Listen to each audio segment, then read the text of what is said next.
Hello friends, नमस्कार। कैसे हैं आप? आयोग अपना वार्षिक कैलेंडर जारी कर दिया है, आप सबने देख लिया होगा। इसी संदर्भ में संभव चैनल पर बीईओ, समीक्षा अधिकारी और यूपीपीसीएस हेतु ऑनलाइन टेस्ट का आयोजन प्रारंभ हो चुका है। किंतु इससे पहले कि आप ऑनलाइन टेस्ट दे, आप यह जान ले कि टेस्ट पेपर की प्रकृति कैसी है, हल कराने का तरीका कैसा है, ताकि आपको विश्वास हो सके कि टेस्ट पेपर ज्वाइन करने से आप में सुधार अवश्य होगा। ट्रायल के तौर पर आप एसटीसी के प्रथम टेस्ट पेपर का पीडीएफ लिंक 9 जून के संभव टेस्ट चालीसा के डिस्क्रिप्शन में है, देख सकते हैं। तो चलिए आइए शुरू करते हैं। पहला क्वेश्चन पूछा गया है, निम्नलिखित में से कौन नीति निर्देशक तत्व के रूप में व्याप्त नहीं है, यानी कि इन चारों ऑप्शन में से कौन सा नीति निर्देशक तत्व में नहीं आता। हमको पता है कि डीपीएसपी में 36 से लेके 51 आप सेम ऐसे ही अपने पेपर पे ही लिखिए। संभवतः सब लोग जो पेपर देख रहे हैं वो पीडीएफ अपना निकलवा चुके होंगे। तो ऐसे डीपीएसपी में 36 से लेके 51 तक है। अगर हम इन्हीं ऑप्शनों को देखें, ग्राम पंचायतों का गठन आर्टिकल 40, यहीं पे आप लिखिए। ग्राम पंचायतों का गठन आर्टिकल 40 में आता है, यानी कि डीपीएसपी में है। नागरिकों के लिए एक समान सिविल संहिता आर्टिकल 44 इसी के सामने लिखिए, यानी कि ये भी डीपीएसपी में है। कार्यपालिका का न्यायपालिका से पृथक्करण आर्टिकल 50 ये भी इसी में है। इसका मतलब ये तीनों इसी में है, तो आपका चौथा ऑप्शन जो है गलत होगा, यानी कि वो डीपीएसपी में व्याप्त नहीं है। तो देखिए, शिक्षण संस्थाओं की स्थापना और प्रशासन का अल्पसंख्यक वर्गों का अधिकार, वो भी आप इसी में लिखिए आर्टिकल 30। आर्टिकल 30 किसके अंतर्गत आता है? फंडामेंटल राइट्स के, मूल अधिकारों के अंतर्गत आता है। और मूल अधिकारों की बात करें तो हम ये 12 से लेके 35 तक होते हैं। इसको भी आप यहीं ऐसे लिखिए। देखिए, जितना काम आप अपने पेपर पे करेंगे दोबारा से आपको उतनी ही कम मेहनत करनी पड़ेगी, इसलिए आप पूरा काम अपने पेपर पे करते हुए चलिए। जो भी आपको बताया जाए उसी क्वेश्चन के संदर्भ में उसी क्वेश्चन के सामने लिखिए। आज हम आपको बता रहे हैं कि कैसे किस क्वेश्चन के सामने किस तरीके से उसके संबंधित फैक्ट लिखने होंगे। नेक्स्ट क्वेश्चन देखिए, तेलंगाना राज्य की सीमा निर्मित है, यानी कि तेलंगाना राज्य से किन किन राज्यों की सीमा लगी हुई है। तो देखिए, इसमें आपको ऑप्शन ए सही हो जाएगा, छत्तीसगढ़, कर्नाटक, आंध्र प्रदेश और झारखंड। तेलंगाना राज्य यहीं पे लिख लीजिए, 5 राज्यों की सीमा लगी होती है और इसी में जोड़ लीजिए आप छत्तीसगढ़ के बाद उड़ीसा, सॉरी बी, आपका बी ऑप्शन सही है। छत्तीसगढ़ के पास उड़ीसा आप जोड़ लीजिए, उड़ीसा। और ये आपके कितने राज्य तेलंगाना राज्य के साथ सीमा बनाते हैं? तो 5, कर्नाटक, महाराष्ट्र, आंध्र प्रदेश, छत्तीसगढ़ और उड़ीसा। तेलंगाना राज्य की बात करें कि तेलंगाना राज्य कब बना, तो तेलंगाना राज्य आपका बनता है 2014 में। 2014 में भी 2 जून 2014 में ये आपका तेलंगाना राज्य आंध्र प्रदेश से अलग होकर एक स्वतंत्र राज्य बन जाता है। उसके बाद आप देखिए, इसको एक फूट के माध्यम से 5 राज्य जो सीमा इससे बनाते हैं, तो 5 राज्यों की सीमा आप कैसे तेलंगाना राज्य से जुड़े हुए 5 राज्यों के बारे में जान सकते हैं। आप लिखिए इसके लिए कूट एक, यू मैक नाम का कोई व्यक्ति है, यू मैक सिंगसांग, यानी कि कोई आपका फॉरेनर दोस्त है अमेरिका से, उसका नाम मैक है और आप उससे क्या कह रहे हैं? यू मैक, तुम मैक गाना गाते हो। तो देखिए, यू से क्या हो जाएगा आपका उड़ीसा, एम से महाराष्ट्र, ए से आंध्र प्रदेश, सी से छत्तीसगढ़ और के से कर्नाटक। देखिए, मैक होता है ये मैक, इससे क्या, ये मैक वायुयान की चाल बताता है, यानी कि मैक के द्वारा वायुयान की चाल नापी जाती है। लेकिन ये मैक इंग्लिश में ऐसे लिखा रहता है, MACH। तो ये वाला मैक और ये वाला मैक का उच्चारण सेम ही है, आप इन दोनों को मैक ही कहेंगे। ऐसा नहीं कि इसे मैच कह देंगे और इसको मैक कह देंगे। तो आप 5 राज्य की सीमा बता लेंगे, you make sing a song, यानी कि उड़ीसा, महाराष्ट्र, ए से आपका क्या हो जाएगा आंध्र प्रदेश, सी से छत्तीसगढ़ और के से कर्नाटक। मैक के द्वारा क्या करते हैं हम? वायुयान की चाल नापते हैं। कई बार पूछा गया है और कभी कभी पूछ लेगा कि एक मैक बराबर कितना होगा? 332 मीटर पर सेकंड। अगर आपसे एक मैक के बारे में भी पूछ ले कि एक मैक, फिजिक्स का क्वेश्चन है, पूछा जा सकता है एक मैक बराबर कितना होता है, तो 332 मीटर पर सेकंड। आपके याद रहेगा। नेक्स्ट देखिए, पाखुई वन्यजीव अभ्यारण्य स्थित है। तो पाखुई वन्यजीव अभ्यारण्य आपका अरुणाचल प्रदेश, ये पूर्वी कामेंग जिले में है, यहीं पे आप लिखिएगा। पाखुई के बारे में अगर हम बात करें तो पाखुई पहले पक्के था, यानी कि पाखुई क्या था, पक्के रिजर्व फॉरेस्ट था। हम एकदम धीरे से बोलेंगे, आप लोग पूरा नोट करते हुए चलिए। किसी को ये लगे कि बहुत ज्यादा धीरे से बोला जा रहा है तो इसी में ऊपर ऑप्शन रहता है जहां 3 बिंदु रहते हैं, जब आप वीडियो देखते हैं तो उसी पे टिक करके आप उसकी स्पीड बढ़ा सकते हैं। ठीक है। पाखुई जो है जब स्थापित किया गया तो पक्के रिजर्व फॉरेस्ट था। 2001 में ये पाखुई वन्यजीव अभ्यारण्य बन जाता है और उसके बाद फिर 2002 में इसको टाइगर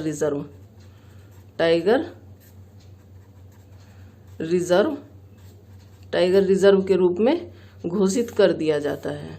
ठीक है। तो अब ये क्या बन जाता है, पाखुई 2002 में ये क्या बन गया, पाखुई टाइगर रिजर्व बन गया। अगर हम टाइगर रिजर्व की बात करें तो टाइगर रिजर्व इस टाइम वर्तमान में हमारे यहाँ 50 टाइगर रिजर्व है। जब पहला टाइगर रिजर्व घोषित किया गया फर्स्ट, तो एक साथ 9 टाइगर रिजर्व बनकर आए, यानी कि 9 टाइगर रिजर्व एक साथ घोषित किए गए 1973 में। ठीक है। ये 1973 में एक साथ 9 टाइगर रिजर्व बनाए गए। लास्ट 2 जो नए बने हैं, यानी कि 49 और 50 की बात हम अगर करें तो 49 में ओरांग जो असम में है, और यहाँ कमलांग, ये कमलांग कहाँ है, ये अरुणाचल प्रदेश में है, ये आपका अरुणाचल प्रदेश में है। तो आपको एक साथ देखो यहाँ पता जानकारी मिली, ओरांग और कमलांग दोनों अरुणाचल प्रदेश में है, तो दोनों को एक साथ याद कर लीजिए। देखिए, चीजों को जितना आप जोड़ेंगे उतना आपके लिए बेटर रहेगी, एक दूसरे से जोड़ के याद करिए। अरुणा और कमला, कमलांग है ना, अरुणा और कमला को क्या लग गए, पंख लग गए। अरुणा और कमला को पंख लग गए। ऐसे क्या हो जाएगा आपका अरुणाचल प्रदेश, यानी कि अरुणाचल प्रदेश में क्या क्या है, कमलांग और पाखुई, पंख से आपका पाखुई हो जाएगा। नेक्स्ट देखिए, और हाँ, पाखुई जो आपका ये वन्य जीव अभ्यारण्य है, ये पहले पक्के कहलाता था। पक्के ये इसलिए कहलाता था क्योंकि इसको पूर्व की ओर से पक्के नदी घेरी है, इसको पूर्व की ओर से पक्के नदी घेरी है और उत्तर में इसके कामेंग नदी बहती है, इसलिए ये पक्के रिजर्व कहलाया था जब इस स्टार्टिंग में ये स्थापित हुआ। उसके बाद ये पाखुई बना, पाखुई से फिर पाखुई टाइगर रिजर्व बना। नेक्स्ट देखिए, भारत के राष्ट्रपति के महाभियोग के विषय में गलत कथन का चयन कीजिए। देखिए, जहां भी गलत हो उसको आप तुरंत गोल कर दीजिए, क्योंकि कभी कभी यहाँ नहीं लिखा रहता है, गलत लिखा रहता है, तो इसकी वजह से क्या होता है, बहुत बार आपका आंसर गलत हो जाता है, क्योंकि एग्जाम हॉल में इतना प्रेशर रहता है, आदमी के माइंड से स्लिप हो जाता है कभी कभी, किस क्वेश्चन में नहीं था और पहला ही ऑप्शन सही वाला रहता है, हम टिक सही मार देते हैं तुरंत से। तो इसका आप स्पेशली ध्यान रखिए। तो अब क्वेश्चन पढ़ते हैं, भारत के राष्ट्रपति के महाभियोग के विषय में गलत कथन का चयन करें। हमारा पहला काम क्या होगा, सबसे पहले गलत हो या नहीं हो उसको राउंड कर देंगे। ऑप्शन ए देखिए, संविधान के अतिक्रमण का आरोप किसी भी सदन द्वारा लगाया जा सकेगा, एकदम सही है। संकल्प लिखित सूचना के कम से कम 30 दिन के पश्चात प्रस्तावित किया जाना आवश्यक है। आपके नोट्स में जो है, यानी कि आपके टेस्ट पेपर में यहाँ जाना छूटा होगा तो उसको मेंशन कर लीजिए। यही ऑप्शन आपका गलत है और यहाँ 30 को हटा के 40 डेज कर लीजिए। देखिए, यहीं के यहीं आपने कर लिया, कुछ करने का कोई आपको दूसरी कॉपी नहीं उठानी पड़ेगी, कुछ नहीं करना पड़ेगा, तो आप यहीं लिख लीजिए 40 डेज। संकल्प पर सदन की कुल संख्या के कम से कम 1/4 सदस्यों का हस्ताक्षर अवश्य होना चाहिए, ये भी सही है। संकल्प को सदन की कुल संख्या के कम से कम 2/3 बहुमत द्वारा पारित किया जाना आवश्यक है, ये भी सही है। अगर इसको आप इतनी सारी ये 4-5 लाइनों को एक लाइन में याद करना चाहते हैं तो आप ऐसे लिखिए 1/4 बराबर 14 बराबर 2/3। इसके नीचे लिखिए सदस्यों के लिखित हस्ताक्षर, इसके आगे लिखिए डेज और इसके आगे लिखिए बहुमत। इसी लाइन में आपका ये पूरा आपको याद रहेगा। ये लोकसभा, राज्यसभा, किसी भी सदन का हो सकता है। ठीक है, देखिए होता क्या है कि 1/4 सदस्यों के लिखित हस्ताक्षर होने जरूरी है राष्ट्रपति पर महाभियोग लगाने के लिए। ये राष्ट्रपति पर महाभियोग लगाने की प्रक्रिया है, आप एक लाइन में याद कर लीजिए। यानी कि 1/4 सदस्यों के लिखित हस्ताक्षर होने चाहिए, चाहे वो लोकसभा के सदस्य हो चाहे राज्यसभा के सदस्य हो। और ये भी कैसे होने चाहिए, कुल सदस्य का 1/4। आप इसको यहाँ एकदम ध्यान रखिए, यहाँ कुल को आप अंडरलाइन कर लीजिए। यहाँ इसमें कुल सदस्य दिए हैं, ना कि उपस्थित, ना कि बहुमत करने वाले, नहीं। इसमें जितने भी सदस्य हैं सदन में, आपके लोकसभा में जितने भी सदस्य हैं उसके 1/4 सदस्यों का लिखित हस्ताक्षर होना चाहिए। 14 डेज पहले राष्ट्रपति को बताया जाना चाहिए कि आप पे महाभियोग लगाया जा रहा है। 2/3 बहुमत से ये पारित हो जाना चाहिए। ठीक है, तो अगर हम आर्टिकल की बात करें कि राष्ट्रपति पर महाभियोग किस आर्टिकल के तहत लगाया जाता है तो 61 के तहत ये लगाया जाता है। नेक्स्ट क्वेश्चन देखिए, डॉल्फिन अनुसंधान केंद्र स्थापित किया गया है, तो ये पटना विश्वविद्यालय में स्थापित किया गया है। डॉल्फिन के बारे में आप थोड़ा सा लिख लीजिए, इसकी 2-3 घटना को आप लिख लीजिए। 5 अक्टूबर 2009, हम बोलते हुए चलेंगे, धीरे धीरे आप लिखिए एकदम। 5 अक्टूबर 2009, 5 अक्टूबर 2009 को क्या होता है कि इसको डॉल्फिन को राष्ट्रीय जलीय जीव घोषित कर दिया जाता है। फिर 5 अक्टूबर 2012 को बिहार सरकार डॉल्फिन डे बनाती है और तभी से 5 अक्टूबर को हमेशा डॉल्फिन डे मनाया जाता है। उसके बाद घटना आती है 10 अक्टूबर 2018। 10 अक्टूबर 2018 को आपका ये डॉल्फिन अनुसंधान केंद्र राष्ट्र का प्रथम पटना विश्वविद्यालय में स्थापित किया जाता है। और ये भारत का यानी कि राष्ट्र का प्रथम ही नहीं है, ये एशिया का भी प्रथम डॉल्फिन अनुसंधान केंद्र है। और इसके अगर विकास की बात करें कि ये कैसे विकसित किया जा रहा है या किसकी तर्ज पर बन रहा है, तो जो जापान और कनाडा के डॉल्फिन केंद्र है उन्हीं की तर्ज पे इसको बनाया जा रहा है। पूरे देश में डॉल्फिन की बात करें तो देखिए 1800 से लेके 2000 तक पूरे देश में डॉल्फिन है। 2000 तक पूरे देश में डॉल्फिन है। इनमें से केवल अगर बिहार की बात करें तो बिहार में ही केवल 1200 से लेके 1300 डॉल्फिन है पाई जाती है। बिहार में सर्वाधिक डॉल्फिन पाई जाती है। यूपी में डॉल्फिन को बात करें कि यूपी में क्या कहलाती है, तो यूपी में सोंस कहलाती है। ठीक, असम की बात करें तो असम में इसको सीहू कहा जाता है। असम में क्या कहा जाता है, सीहू कहा जाता है। एक नाम आता है रविंद्र कुमार सिन्हा। रविंद्र कुमार सिन्हा को क्या कहा जाता है, dolphin man of India. Ravindra Kumar Sinha को अगर पूछ लिया जाए कि डॉल्फिन मैन ऑफ इंडिया किसको कहा जाता है, तो ये रविंद्र कुमार सिन्हा को कहा जाता है। डॉल्फिन के बारे में अगर हम बात करें तो जो डॉल्फिन जो है ये स्तनधारी है और इनकी आंख नहीं होती है। आंख नहीं होती लेकिन इनकी सूंघने की जो क्षमता होती है वो बहुत ज्यादा होती है। सूंघने की क्षमता इनकी बहुत ज्यादा होती है और मानव के दिमाग से ज्यादा क्षमता रखती है।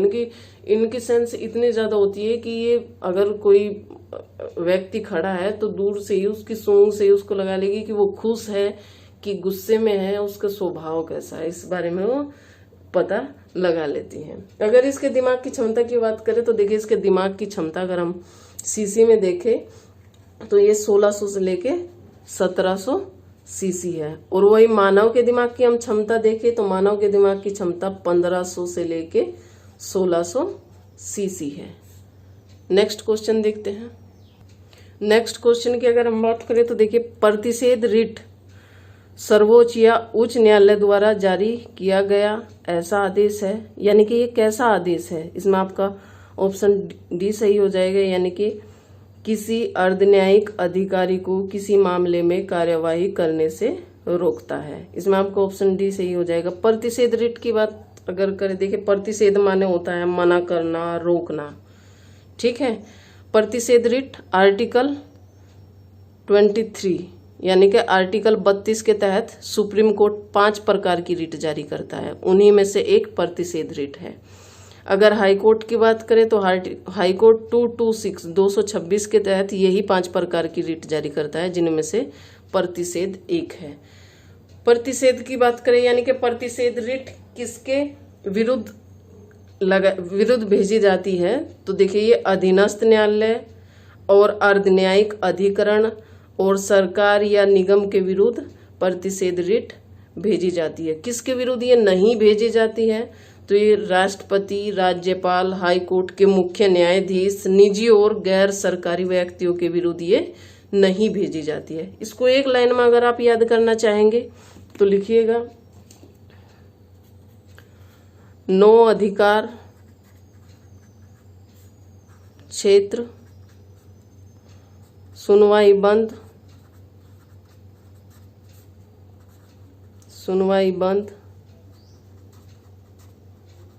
निर्णय के पूर्व।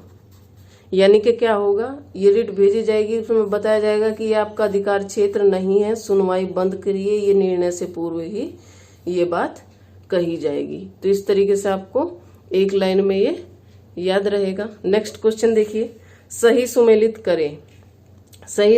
करें और इसमें एक तरफ दिया गया है स्थान और एक तरफ कुछ संबंधित उससे, जैसे एल्युमिनियम है, इलेक्ट्रॉनिक्स है, सीमेंट है, कि ये किस किस जगह पे पाए जाते हैं। देखिए पेट्रो रसायन की अगर हम बात करें तो पेट्रो रसायन आपका बोगई गांव में पड़ता है। अब ये बोगई गांव कहाँ है, ये बोगई गांव आपका असम में है, ये बोगई गांव आपका असम में पड़ता है। तो आप यहीं पे लिखिए इसको असम, ऐसे। इसको याद कैसे रखेंगे, देखिए इस तरीके के सवाल बड़े रूढ़ होते हैं, याद नहीं होते, एक छोटी सी गलती में पूरा का पूरा क्वेश्चन ही गलत होता है। तो पहले हम बता देते हैं क्षेत्र कौन कौन से कहाँ है। डालमिया बिहार में पड़ता है, यहीं पे लिखिए। कोरबा जो है आपका छत्तीसगढ़ में पड़ता है, इसको भी यहीं लिखिए। और बेंगलुरु आप कर्नाटक में,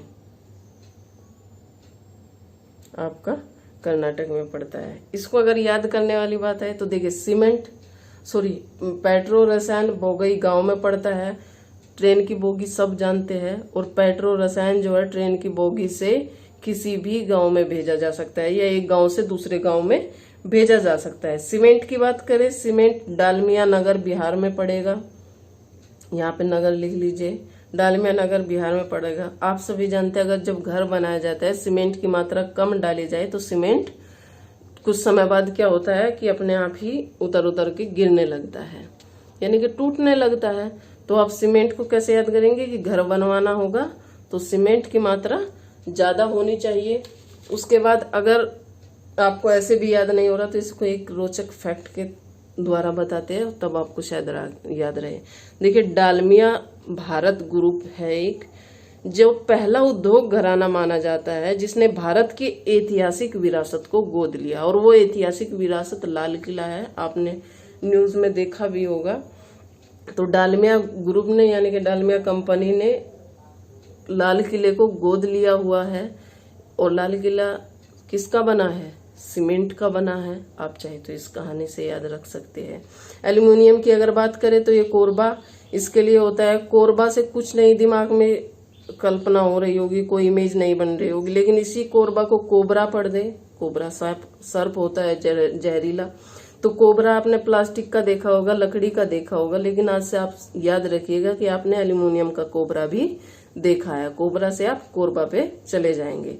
इलेक्ट्रॉनिक्स बंगलुरु को देखिए क्या सिलिकॉन सिटी बोला जाता है, सिलिकॉन वैली ऑफ इंडिया बोला जाता है, IT कैपिटल ऑफ इंडिया बोला जाता है। इसको आप आराम से पॉज कर करके देखिए, सुनिए और उसको यहीं पे लिखिए। जैसे बेंगलुरु के आगे आप लिखिए silicon city / silicon valley of India / IT capital of India. इस तरीके से आप इसके सामने लिखिए, आपको याद रहेगा। तो इसमें आपका ऑप्शन सी सही हो जाएगा। नेक्स्ट देखिए, कौन सा कथन सही नहीं है? कौटिल्य द्वारा रचित अर्थशास्त्र में कुल 15 अध्याय है, एकदम सही है। बी ऑप्शन देखिए, विष्णुगुप्त कौटिल्य का ही दूसरा नाम है, ये भी सही है। अर्थशास्त्र राजनीति पर लिखी गई प्रथम प्रमाणिक पुस्तक है, ये भी सही है।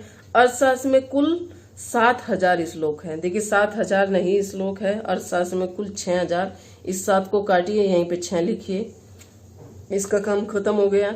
6000 श्लोक इसमें है।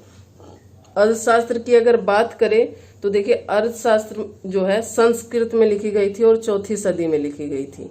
इस पे इसके फैक्ट यहीं याद लिखिए आप। 4वीं सदी में लिखी गई ये पुस्तक है जो संस्कृत भाषा में लिखी गई थी। अगर शैली की बात करें तो ये 2 शैलियों में लिखी गई है। एक शैली है आपकी उपदेशात्मक और दूसरी है सलाहात्मक। आपने देखा भी होगा एक्चुअली कि चाणक्य कहीं ना कहीं उपदेश देते रहते हैं, कहीं ना कहीं सलाह देते रहते हैं किसी न किसी रूप में। ठीक है, अगर कौटिल्य की बात करें तो देखिए कौटिल्य चाणक्य नाम था इनका, एक कौटिल्य था, एक विष्णुगुप्त था। तो कौटिल्य इनका गोत्र नाम था और चाणक्य जो था वो इनका स्थानीय नाम माना जाता है। और ये किसके गुरु थे? चंद्रगुप्त मौर्य के ये गुरु थे। नेक्स्ट क्वेश्चन देखिए, क्वेश्चन नंबर 29। आईएनसी कांग्रेस के किस अधिवेशन में निकासी के सिद्धांत यानी कि ड्रेन ऑफ वेल्थ थ्योरी औपचारिक रूप से स्वीकार किया गया? देखिए कभी निकासी के सिद्धांत लिखा रहेगा, कभी ड्रेन ऑफ वेल्थ थ्योरी लिखा रहेगा, और कहीं कहीं जो कभी क्वेश्चन में इस तरीके से देगा कि आर्थिक निकास या निकासी का सिद्धांत। ठीक है, तो ये आपका कलकत्ता अधिवेशन 1896 में हुआ। अब है क्या चीज कि आपको कूट तो याद नहीं है। 5 को वाइफ कहते हैं, 6 को विक्स कहते हैं, 7 को हेवन कहते हैं। आपको मतलब सबको नहीं, जो संभव के स्टूडेंट हैं उनको संभव सुपर टेक्निक के बारे में पता है, वो उसी के माध्यम से याद करते हैं। लेकिन जैसे अदर लोग देख रहे हैं उनको संभव सुपर टेक्निक के बारे में जानकारी नहीं होगी। और हो सके कुछ लोग अंशुमान सर की पॉलिटी की क्लास देखे होंगे तो उन सबको इस बारे में जानकारी होगी भी। और जिन्होंने सर की क्लास नहीं देखी है, संभव सुपर टेक्निक नहीं सीखी है, तो आप प्लीज उनकी क्लास में जाके आप ये टेक्निक सीख लीजिए। इससे क्या होगा कि आपको जो भी डिजिट टाइप के या रूट टाइप के फैक्ट है वो आपको उसी के माध्यम से याद कर जाएंगे। जैसे कलकत्ता अधिवेशन की बात करें, ये 1896 यानी कि 1896 में हुआ। इसी के आगे लिख लिए, इसके अध्यक्ष कौन थे? RM सयानी।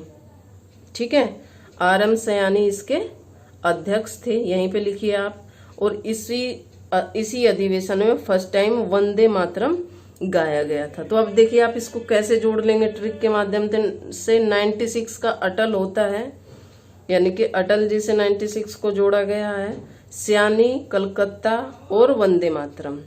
तो देखिए कल सयानी जी वंदे मातरम गाएंगे, ये बात क्या है? अटल है। आपको एक साथ क्या याद हुए? कलकत्ता अधिवेशन कब हुआ? 1896।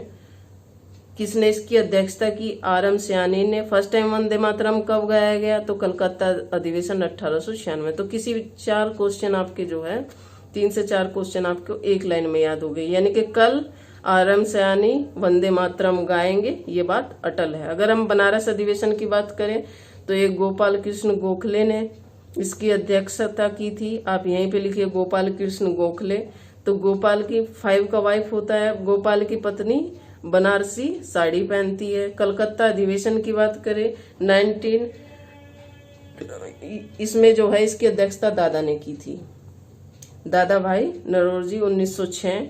और इसको आप 6 को क्या कहते हैं? विक्स कहते हैं, यानी कि कल दादा विक्स लगाएंगे। कल दादा के सर में बहुत दर्द था इसलिए कल विक्स लगाएंगे। सूरत अधिवेशन की बात करें तो 7 का कूट होता है हेवन, यानी कि स्वर्ग। और इसकी रास बिहारी यहीं पे लिखिए आप इसको। रास बिहारी घोष जी ने इसकी अध्यक्षता की। और ये ऐसा अधिवेशन था जिसमें नरम दल और गरम दल ये दोनों क्या होते हैं? अलग। और इसी को कांग्रेस की पहली फूट भी कहा जाता है। तो पूछ लेगा कि इस अधिवेशन में कांग्रेस की पहली फूट पड़ी तो सूरत अधिवेशन। किस अधिवेशन के द्वारा नरम दल और गरम दल अलग हो जाते हैं? तो 1907 सूरत अधिवेशन के द्वारा। तो देखिए सूरत और बिहारी। बिहारी को आप जानते हैं कि कृष्ण का एक नाम बिहारी भी है, बिहारी भी बोला जाता है। तो और सेवन का कूट क्या हो जाएगा आपका हेवन, स्वर्ग। यानी कि बिहारी जी की सूरत देखने आप कहाँ जाएंगे, स्वर्ग में जाएंगे। बिहारी जी जमीन पे नहीं रहते, स्वर्ग में रहते, इसलिए बिहारी जी की सूरत देखने आप स्वर्ग में जाएंगे। नेक्स्ट क्वेश्चन देखिए। नेक्स्ट क्वेश्चन आपका है कि मेरठ की क्रांति गर्मी की आंधी की भांति अचानक एवं अल्पकालिक थी, यह कथन है, यानी कि यह कथन किसका है? तो इसमें आपका ऑप्शन डी होगा, इनमें से यह किसी का नहीं है। इस कथन की बात करें तो ये एस.एन. सेन का कथन है। ठीक है, एस.एन. सेन यानी कि इनका पूरा नाम है सुरेंद्र नाथ बनर्जी। इनकी एक बहुत फेमस बुक है 1857 इनकी बुक है। इसके बारे में थोड़ी सी कहानी जान लीजिए। देखिए होता क्या है कि 1857 की क्रांति के 100 साल पूरे होने के बाद इसका इतिहास लिखने के लिए दिया जाता है आर.सी. मजूमदार को। लेकिन आर.सी. मजूमदार की सरकारी समिति के साथ अनबन हो जाती है और वो मना कर देते हैं। तब ये काम किसको दिया जाता है? एस.एन. सेन को ये काम दिया जाता है। एस.एन. सेन, इसके बारे में कहा जाता है कि एस.एन. सेन 1857 प्रथम स्वतंत्रता संग्राम के प्रथम इतिहासकार थे और इनको सरकारी इतिहासकार भी माना जाता है। अगर आर.सी. मजूमदार इसको लिख देते इतिहास को तो सरकारी इतिहासकार कौन कहलाते? आर.सी. मजूमदार। लेकिन उन्होंने नहीं लिखा, एस.एन. सेन ने लिखा। तो अब सरकारी इतिहासकार कौन बन गए? एस.एन. सेन यानी कि सुरेंद्र नाथ बनर्जी। इनके निष्कर्ष की बात करें तो इन्होंने निष्कर्ष क्या निकाला? इनका निष्कर्ष ये था कि इसे राष्ट्रीय संग्राम नहीं कहा जा सकता और न ही इसे सैनिक विद्रोह की संज्ञा देना, यानी कि इसे सैनिक विद्रोह की संज्ञा देना भी गलत होगा, क्योंकि यह कहीं से भी केवल सैनिकों तक सीमित नहीं रहा। ये इनका निष्कर्ष था। उस टाइम पीएम यानी कि पूछ लिया जाए कि 1857 की क्रांति के समय ब्रिटेन का पीएम कौन थे? तो वो थे पाम, आप नोट्स में वहीं पे लिख लीजिए अपना, eastern, palm eastern. Palm eastern उस टाइम के जो है पीएम थे ब्रिटेन के। और अगर बात करी जाए कि विद्रोह के समय मुख्य सेनापति कौन थे, तो मुख्य सेनापति जॉर्ज अनिसन थे। किंतु जब ये प्रारंभ हो गया था तब इसके मुख्य सेनापति यानी कि इसका सेनापति किसको बनाया गया था? जॉर्ज अनिसन नहीं रहे थे। जॉर्ज अनिसन की जगह आप नाम एक लिख लीजिए, कॉलिन कैंपबेल। ये कैंपबेल नहीं है, कैंपबेल है। वाह, ठीक है। इसके बारे में यही सब है। आर.सी. मजूमदार यानी कि सरकारी इतिहास इन्होंने नहीं लिखा था, मना कर दी थी। तो फिर किसने सरकारी इतिहास लिखा? आपका एस.एन. सेन ने लिखा। एस.एन. सेन का पूरा नाम सुरेंद्र नाथ बनर्जी। नेक्स्ट क्वेश्चन देखिए। शीतल पेयों में पर्याप्त मात्रा में होता है, यानी कि शीतल पेय पदार्थ जो होते हैं उनमें पर्याप्त मात्रा में क्या होता है? तो देखिए उनमें कैफीन होता है। आपका ऑप्शन सी सही हो जाएगा। कैफीन शीतल पेय पदार्थों में पर्याप्त मात्रा में बात करें तो कैफीन के बारे में आप थोड़ा सा लिख लीजिए। कैफीन है क्या चीज? कैफीन जो है आपका मनोस्फूर्तिदायक कहिए या साइको एक्टिव कहिए, यानी कि मस्तिष्क को प्रभावित करने वाला पदार्थ है। यह आपके CNS यानी कि केंद्रीय तंत्रिका की प्रणाली को उत्तेजित करता है। इसकी खोज की बात करें तो 1819 में इसकी खोज हुई थी फ्रेडरिक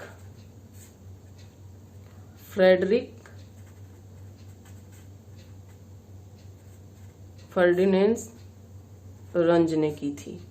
ठीक है, इन्होंने इसकी 1819 में खोज की थी।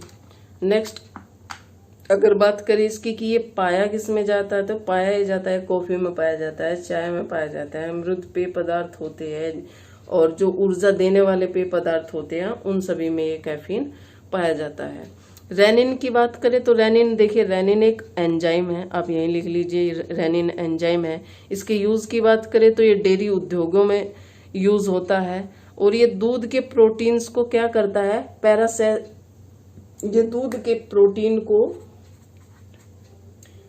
पैराकेसिनेट ये दूध के प्रोटीन को पैराकेसिनेट में बदल देता है, ठीक है। और ये 8 साल तक के बच्चों में ही मिलता है, उसके बाद ये शरीर में बनना बंद हो जाता है। निकोटीन की बात करें तो निकोटीन तंबाकू की पत्तियों में पाया जाता है। यह भी एक प्रकार का क्या है, उत्तेजक पदार्थ है। इसको ये जो है तंबाकू बनता तो तंबाकू की जड़ में है, लेकिन ये इकट्ठा पत्तियों में हो जाता है और फिर तंबाकू की पत्तियों से ये प्राप्त कर लिया जाता है। टेनिन की अगर हम बात करें तो टेनिन भी विभिन्न प्रकार की वनस्पतियों के जड़ों में पाया जाता है और ये कई प्रकार का होता है टेनिन भी। नेक्स्ट क्वेश्चन की बात करें, देखिए भारतीय मानक समय किन राज्यों से होकर गुजरता है? भारतीय मानक समय यानी कि IST, Indian standard time zone. इसकी बात करें तो देखिए 82.5 डिग्री पूर्व में नैनी प्रयागराज में से होकर ये गुजरता है। इससे अगर जुड़े हुए यह किन किन राज्यों से होकर गुजरता है तो वे 5 राज्य हैं। उन 5 को आप याद कर लीजिए तो आप इसका उत्तर आराम से निकाल लेंगे। चलिए इसको एक कूट के माध्यम से याद करिए। लिखिए उमा ऐसे ही लिखना है। उमा के पति ने छत उड़ा दी, यानी कि उमा का पति इतना गुस्से में था कि उसके पति ने क्या किया, छत उड़ा दिया। उ से आपका क्या हो जाएगा, यहाँ पे उड़ीसा हो जाएगा। एम से क्या हो जाएगा आपका मध्य प्रदेश हो जाएगा। यू से आपका यूपी, एम से MP और ए से आपका आंध्र प्रदेश हो जाएगा। छत से छत्तीसगढ़ हो जाएगा और उड़ा से उड़ीसा। तो आपका इसमें ऑप्शन क्या हो जाएगा, ए सही हो जाएगा। उड़ीसा, छत्तीसगढ़, उत्तर प्रदेश, मध्य प्रदेश, ठीक है ना, प्लस कर लीजिए आंध्र प्रदेश यहीं पे, तो आपका ऑप्शन ए सही हो जाएगा। क्वेश्चन नंबर 33 देखिए, विश्व आर्द्र भूमि दिवस प्रत्येक 2 फरवरी को मनाया जाता है, यह निर्णय लिया गया। इसमें आपका बी ऑप्शन सही है 1971। देखिए 1971 में क्या होता है, रामसर एक जगह है ईरान में। रामसर कैस्पियन सागर के तट पर पड़ता है, ठीक है। यहाँ पर क्या होता है कि कन्वेंशन ऑन वेटलैंड्स, आराम से आप लिखिएगा, कन्वेंशन ऑन वेटलैंड्स को अपनाया गया। इसके ठीक 16 साल बाद, इसके ठीक 16 साल बाद 2 फरवरी 1997 को से जो है ये लगातार इसी डेट को वेटलैंड डे मनाया जा रहा है। तो देखिए ऑप्शन में अगर 1971 नहीं रहेगा लेकिन 1997 है तो आप उसी को ऑप्शन मारिएगा। ये मत सोचिए कि इसमें 71 नहीं है, 7 इस तरह इसमें पूरी बातें हैं। अगर हम इसके उद्देश्य की बात करें तो उद्देश्य इसका क्या है, मानवता व ग्रहों के लिए आर्द्र भूमि के मूल्य पर वैश्विक जागरूकता को बढ़ाने के लिए मनाया जाता है। इसमें क्या हुआ देखिए 2020 और 21 इसकी थीम बड़ी खास होती है। इसकी 2020 और 2021 दोनों की थीम जो है घोषित कर दी गई है। 2020 की अगर हम बात करें तो लिख लीजिए आप, वेटलैंड्स एंड बायोडाइवर्सिटी, ठीक है, वेटलैंड्स एंड बायोडाइवर्सिटी। और हिंदी में अगर देखें तो आर्द्र भूमि और जैव विविधता। 2021 की बात करें तो बहुत छोटी सी थीम है, आर्द्र भूमि और जल, यानी कि वेटलैंड्स एंड वाटर। ये इसके खास रहता है कि थीम इसकी पूछ लेता है। ये भी पूछ लेता है कभी कभी कि वेटलैंड इंटरनेशनल वेटलैंड डे कब मनाया जाता है, तो अब 2 फरवरी। अगर 20 की थीम पूछ ले तो आप बता देंगे कि वेटलैंड्स एंड बायोडाइवर्सिटी। 21 की पूछ ले तो वेटलैंड्स एंड वाटर बता देंगे। नेक्स्ट क्वेश्चन देखिए, भारतीय संविधान के किस अनुच्छेद के अधीन राज्यपाल राष्ट्रपति के विचार के लिए किसी विधेयक को आरक्षित रख सकता है? तो ये आर्टिकल 200 के तहत है।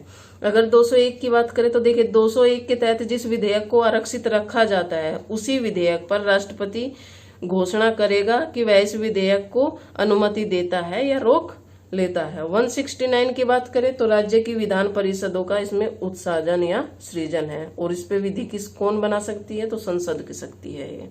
अगर हम 251 की बात करें तो आप जानते हैं कि भाग 11 में, कल सर क्लास भी लिए थे, भाग 11 में जो है केंद्र और राज्य में के संबंध होते हैं, तो इसमें जो कौन केंद्र और राज्य के विधायी संबंध है, विधायी संबंधों के बारे में बताया गया है। देखिए नेक्स्ट क्वेश्चन, अगला क्वेश्चन आपका है 35। सुभाष चंद्र बोस ने स्वतंत्र भारत की सरकार का उद्घाटन कहाँ किया, तो देखिए सुभाष चंद्र बोस ने जो है सिंगापुर में घोषणा की थी, यानी कि सिंगापुर में उद्घाटन किया था 31 अक्टूबर, इसी के सामने लिखिए आप 1943, इसी के सामने लिखिए सिंगापुर के सामने 21 अक्टूबर 1943।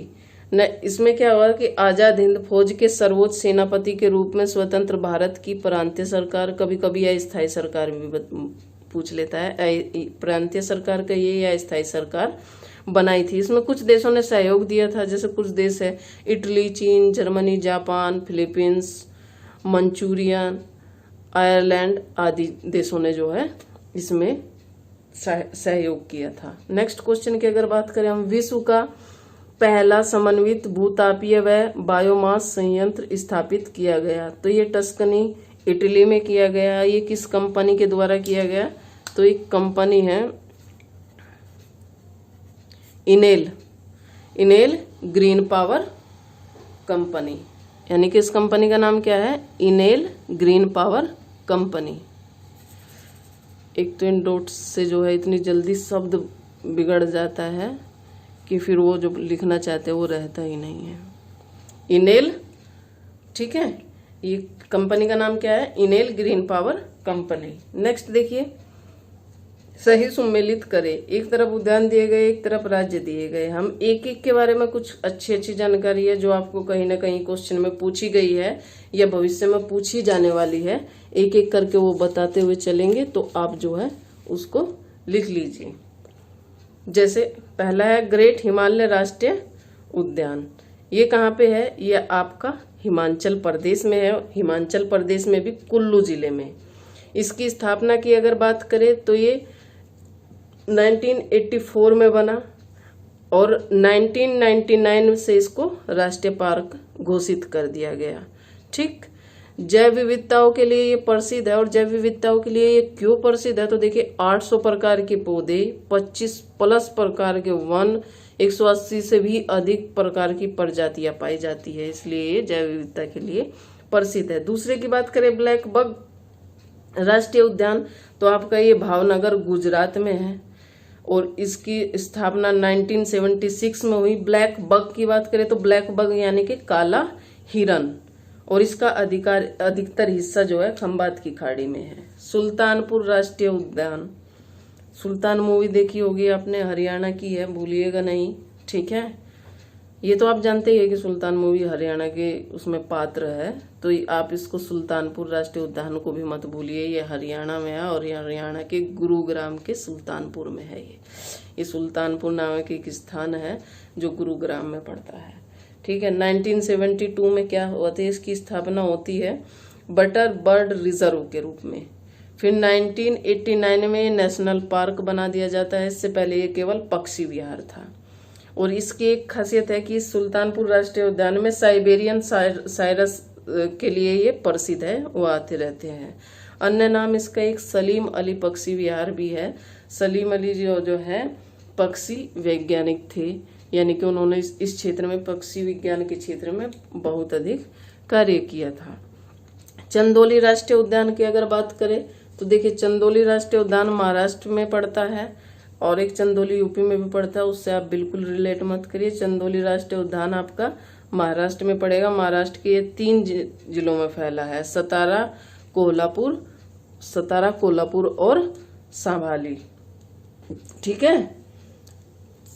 तो तीनों का कैसे आप याद कर लेंगे, सतारा, कोल्हापुर और संगाली। इसको आप किसी कूट के माध्यम से बनाइए, आप भी कूट बनाइए, ठीक है, ये हम आपके लिए छोड़ देते हैं, आप लोग बनाइए। 1985 में क्या था, वन्य जीव अभ्यारण्य घोषित किया गया इसको, और 2004 में राष्ट्रीय उद्यान बन गया ये, और इसको यूनेस्को ने विश्व विरासत केंद्र के रूप में घोषित किया। ये चंदौली की कुछ खासियत थी, चंदौली राष्ट्रीय उद्यान की। नेक्स्ट क्वेश्चन देखिए, इसी तरीके से इसका आंसर हो जाएगा आपका सी ऑप्शन इसमें सही हो जाएगा। निम्नलिखित में से किसने 4 अश्वमेध यज्ञ का संपादन किया था? तो देखिए परवरसेन प्रथम, यानी कि ये ऑप्शन आपका सही हो जाएगा, परवरसेन प्रथम ने किया था इसका स्थापना। अगर परवरसेन प्रथम की बात करें तो देखिए ये वाकाटक वंश के थे, ये वाकाटक वंश के थे, और इस वाकाटक वंश की स्थापना किसने की थी? विंध्य शक्ति ने की थी। और इसके बारे में अगर वर्णन की बात करें तो इसका स्पेशली पुराणों में वर्णन मिलता है, और पुराणों में भी स्पेशली वायु पुराण में इसका वर्णन मिलता है। सातवाहन वंश के जो है पतन होता है, उसके बाद वाकाटक वंश प्रारंभ हो जाता है। 4 अश्वमेध यज्ञ कराए इन्होंने। ये जो 4 अश्वमेध यज्ञ कराए थे, इनको जो है दक्षिण में राज्य विस्तार के उपलक्ष्य में इन्होंने जो है इनका आयोजन करवाया था, और इन यज्ञों के दौरान ही इन्होंने सम्राट की उपाधि धारण की थी। अश्वमेध की बात करें तो अश्वमेध माने होता है सार्वभौम राजा या चक्रवर्ती सम्राट, सार्वभौम राजा या चक्रवर्ती सम्राट। नेक्स्ट क्वेश्चन देखिए, नेक्स्ट क्वेश्चन है प्रथम मानव पर्यावरण सम्मेलन का आयोजन कब हुआ? तो इसमें आपको ऑप्शन सी सही हो जाएगा, 5 जून 1972। एक्चुअली ये 5 जून से लेके 16 जून तक चला था, और ये स्टॉकहोम में, आप इसी के सामने लिखिए स्टॉकहोम, ठीक है। स्टॉकहोम के आगे स्वीडन लिख लीजिए, स्वीडन में है ये इसमें। और इसी सम्मेलन में क्या हुआ था, यूएनईपी का जन्म इसी सम्मेलन में हुआ। यूएनईपी क्या होता है? United Nation Environment Programme. इसका जन्म इसी सम्मेलन में हुआ था, और ये पर्यावरण के संरक्षण के संबंध में प्रथम अंतर्राष्ट्रीय प्रयास था, और पहली बार 119 देशों ने एक ही पृथ्वी का सिद्धांत स्वीकार किया था। नेक्स्ट क्वेश्चन देखिए, उत्तरी भारत के हिंदू लूथर के नाम से जाना जाता है?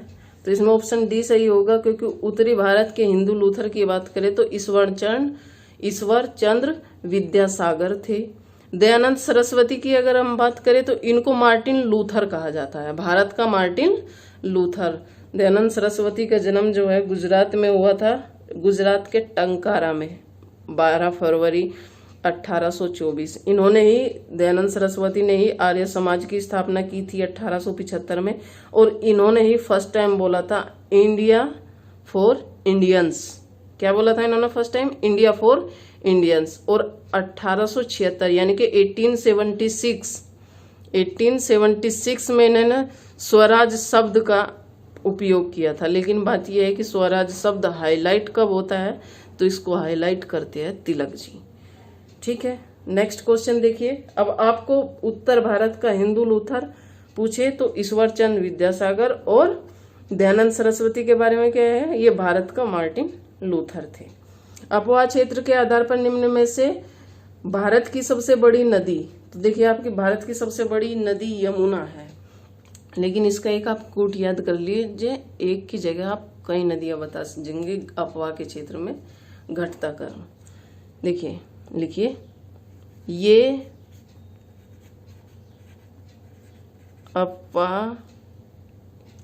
अफवाह है कि गायब जी, ऐसे लिखिए गायब जी के, ये वाला के है लेकिन इंग्लिश में लिखा है, गायब जी के सीएम घास छीलते हैं। अब कहीं का सीएम घास छीले, ये अफवाह होगी कि नहीं होगी? सीएम थोड़ी ना घास छीलता है, छीलते हैं, ठीक है ना। ये अफवाह है कि गायब जी के सीएम घास छीलते हैं, ठीक है। ये अफवाह से आप याद रखिएगा कि अफवाह के आधार पर ये घटता क्रम है। गा से क्या हो जाएगी आपकी? गंगा। या से यमुना, आप लिखते हुए चलिए कूट लिखने के बाद। बा से ब्रह्मपुत्र, जी से गोदावरी, के से कृष्णा, सी से चंबल, एम से महानदी, घा से घाघरा और सा से सिंधु। तो ये अफवाह क्षेत्र के अनुसार घटता हुआ क्रम है। नेक्स्ट क्वेश्चन देखिए, अंगीकृत संविधान पर, तो इसमें आपका यमुना हो जाएगा, अंगीकृत संविधान पर कितने सदस्यों द्वारा हस्ताक्षर किया गया। तो देखिए इसमें आपका ए ऑप्शन सही है, 284। एक डेट आप जानते हैं 26 नवंबर 1949। इस पर बहुत सारे सवाल हैं और किसी न किसी एग्जाम में वो हर सवाल पूछा जाता है। ठीक है, संविधान अंगीकृत हुआ, इसके लिए आप AAA देखिए, यानी कि इसी डेट में संविधान अंगीकृत, अधिनियमित और आत्मार्पित किया गया। इसी डेट पे संविधान को स्वीकृत किया गया। इसी डेट पे पूर्ण रूप से बनकर तैयार हुआ। इसी डेट पे 11वां अधिवेशन हुआ। ठीक है, तो पूछ लेगा 11वां अधिवेशन कब हुआ, 26 नवंबर 1949। संविधान को अंगीकृत कब किया गया, जैसे अंगीकृत संविधान पर हस्ताक्षर पूछा है 284, तो कब अंगीकृत किया गया, 26 नवंबर 1949। अधिनियमित कब किया गया, तब भी आप यही बताएंगे। आत्मार्पित पूछे कब किया गया, तब भी आप यही बताएंगे। ठीक है, और 26 नवंबर जो है ये संविधान के प्रारंभ की तिथि भी मानी जाती है। 26 नवंबर को क्या माना जाता है, संविधान के प्रारंभ की तिथि। और एक माना जाता है विधि दिवस, जो है 1979 से इसी डेट पे मनाया जा रहा है विधि दिवस। 9 नवंबर की बात करें अगर हम, 9 नवंबर देखिए, 26 नवंबर को क्या मनाया जाता है, विधि दिवस, और 9 नवंबर को राष्ट्रीय विधिक दिवस मनाया जाता है। इसमें कंफ्यूज मत होइए, 26 नवंबर को विधि दिवस और 9 नवंबर को राष्ट्रीय विधिक दिवस मनाया जाता है। नेक्स्ट क्वेश्चन देखिए, पंडित दीनदयाल उपाध्याय पशु चिकित्सा संस्थान स्थित है। तो ये मथुरा में स्थित है, और मथुरा में भी कहाँ स्थित है, एक जगह है दुबाशु, दुबाशु एक जगह है, वहीं पर ये स्थित है। इसकी स्थापना की बात करें तो ये 1947 में स्थापित हुआ था, लेकिन इसका नाम तब क्या था, चिकित्सा कॉलेज मथुरा। 25 अक्टूबर 2001 में ये यूनिवर्सिटी में बदल जाता है, और ये भारत का चौथा पशु चिकित्सा विद्यालय भी है। अगर वर्तमान की बात करें कि वर्तमान में इसे क्या नाम दिया गया है, तो वर्तमान के नाम की अगर बात करें तो बहुत छोटा सा नाम है, आप नोट कर लीजिए, हम धीरे धीरे बोलेंगे। उत्तर प्रदेश पंडित दीनदयाल उपाध्याय पशु चिकित्सा विज्ञान विश्वविद्यालय एवं गो अनुसंधान संस्थान। इस टाइम इसका इतना छोटा सा नाम है, आप जरूर याद रखिए। अगर पूरे विश्व में प्रथम पशु चिकित्सा विद्यालय की बात करें तो ये लियोन फ्रांस में 1762 में बना। भारत के प्रथम की बात करें तो इसे सैनिक पशु चिकित्सा विद्यालय के नाम से जाना जाता है, जो पूना में 1827 में बना। उसके बाद भारत का दूसरा पशु चिकित्सा विद्यालय 1882 में अजमेर में बनता है, और चौथा यूपी में मथुरा वाला है। आज यहीं पर रोक देते हैं। देखिए कल वाले पेपर में क्या हुआ था, यानी कि 9 जून वाले जो टेस्ट चालीसा कराई गई थी, उसमें एक जगह एक क्वेश्चन नंबर था 9, आप जाके दोबारा से देख लीजिए। उसमें गर्भवती महिलाओं में कैल्शियम की कितनी ज़रूरत होती है, उसकी कैल्शियम की मात्रा में जो है, हम बोले 1000 है, लेकिन वहाँ पे हम लिख दिए 100, तो आप उसको 100 मत मानिएगा। खास क्वेश्चन है, ये आयरन और कैल्शियम पूछ लेता है, तो आप उसको 1000 ही आपका वो है। हम 1000 बोल के 100 लिख दिए, खैर बाद में 1000 भी बोल देते। देखिए हम भी दोबारा से वीडियो देखते हैं, जैसे कभी छोटी मोटी त्रुटि हो जाती है, तो इस टाइम एक तो संसाधनों का बहुत ज़्यादा अभाव है, बड़ी मुश्किल से वीडियो बना पा रहे हैं, तो फिर ये नहीं होता कि फिर इतनी बड़ी वीडियो दोबारा से बनाई जाए। ठीक है, और धन्यवाद। आप जो है चैनल अगर सब्सक्राइब नहीं किए हैं तो इसको सब्सक्राइब करिए, शेयर करिए। एग्ज़ाम डेट भी आ गई है, तो इस दौरान सभी लोग टेस्ट सीरीज करते हैं, तो आप अपने दोस्तों को बताइए, अपने दोस्तों के पास शेयर करिए, इसको सब्सक्राइब करिए, लाइक करिए। देखिए इसको ज़्यादा से ज़्यादा आप फैलाएंगे तो हम लोगों को भी और ज़्यादा उत्साह होगा और अच्छे से कर पाएंगे। ठीक है, तो धन्यवाद।